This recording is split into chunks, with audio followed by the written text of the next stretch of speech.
Melissa Terry, and I'm going to be walking through an informational reading passage with you. Whenever we work passages that have multiple choice questions, we want to decode our questions and we want to annotate the text. What that means is we want to decode by finding the skill in each question, and then when we annotate, we want to make sure that we're taking notes as we read the passage to pick out those important things. So the passage that I'm going to be using is from The Great Fire by Jim Murphy. So this is for the end of your summer reading packet. The first thing I want to do is go to my questions, and we want to pick out those skills. And I've got my screen already to question number 1 for you. Question number 1 says, reread the sentence from paragraph 5 of the passage. The answer was to make the roads and sidewalks out of wood and elevate them above the water line in some places by several feet. Which 2 phrases in the sentence best help the reader determine the meaning of the word elevate?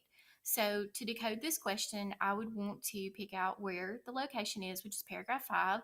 I would want to underline my word, which I'm defining is elevate, and then I want to make sure that I'm choosing the best 2 phrases that helped me determine the meaning of the word elevate. Okay, for question number 2, the question says, what was the main reason that the middle class and poorer districts in Chicago burned down more easily than other districts in the city did? So how I would decode that question is I want to find the main reason, and I want to focus on that middle class and poor district. And I want to know why those two, it was easier for those 2 places to burn down more so than others. Question number 3.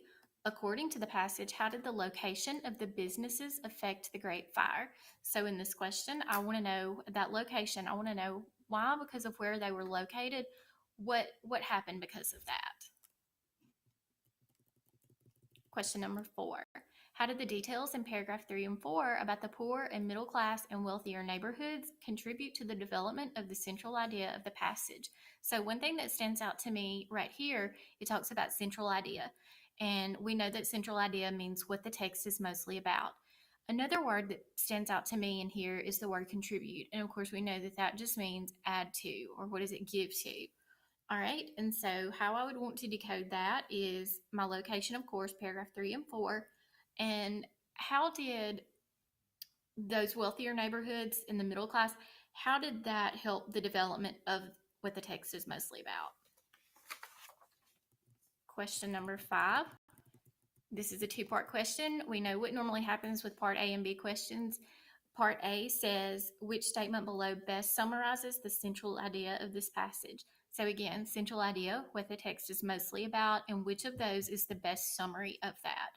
Now, most often, whenever we have a part B to this is going to be where we need to find our proof for what we answered on part A. And that's what we're doing. And so to decode this question, this is a text evidence where we want to show our proof. Question number 6. Choose 2 details that show why Chicago burned when it did and copy each detail in one of the empty boxes. I just omitted the very last part of that sentence because this is a multiple choice question. You don't have anywhere to copy it to. So what we want to do is make sure that we're finding the 2 details that show why it burned when in the time that it burned. And then question number 7, you have another part A, B question. Part A, based on the Great Fire, which statement is true about conditions in Chicago in 1870 through 1871?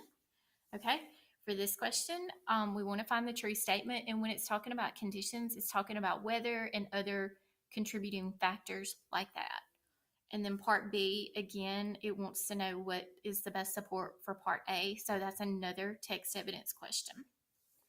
All right, so now we want to go back up to our text, and we will read through and make some annotations together. All right, so the first thing I see is in italics, I see a little background information. The Great Fire of Chicago is considered the largest disaster of the 1800s. It is rumored to have started in the barn of Patrick and Catherine O'Leary, so that gives me a little background information. A shed attached to the barn was already engulfed by flames. It contained 2 tons of coal for the winter and a large supply of kindling wood. Fire ran along the dry grass and leaves and took hold of a neighbor's fence. The heat from the burning barn, shed, and fence was so hot that the O'Leary's house, 40 feet away, began to smolder. Neighbors rushed from their homes, many carrying buckets or pots of water. The sound of music and merrymaking stopped abruptly, replaced by the shout of fire. It would be a warning cry heard thousands of times during the next 31 hours. So, what happens in this paragraph is the author is setting the scene for you. They're providing imagery so you can picture this in your mind. Chicago in 1871 was a city ready to burn. The city boasted having 59,500 buildings, many of them, such as the courthouse and the Tribune building, large and ornately decorated. The trouble was that about two-thirds of these structures were made entirely of wood. Many of the remaining buildings, even the ones proclaimed to be fireproof, looked solid but were actually jerry-built affairs. The stone or brick exteriors hid wooden frames and floors, all topped with highly flammable tar or shingle roofs. It was also a common practice to disguise wood as another kind of building material. The fancy exterior decorations on just about every building were carved from wood, then painted to look like stone or marble. Most churches had steeples that appeared to be solid from the street, but a closer inspection would reveal a wooden framework covered with cleverly painted copper or tin. All right, so paragraph 2, it talks about how most of Chicago's buildings were made from wood, which we'll later find that contributes to the conditions. The situation was worst in the middle class and poorer districts. Lot sizes were small, and owners usually filled them up with cottages, barns, sheds, and outhouses, all made of fast-burning wood, naturally. Because both Patrick and Catherine O'Leary worked, they were able to put a large addition on their cottage despite a lot size of just 25 by 100 feet. Interspersed in these residential areas were a variety of wealthier districts where by no means free of fire hazards. Stately stone and brick homes had wood interiors and stood side by side with smaller wood-framed houses. Wooden stables and other storage buildings were common, and trees lined the streets and filled the yards.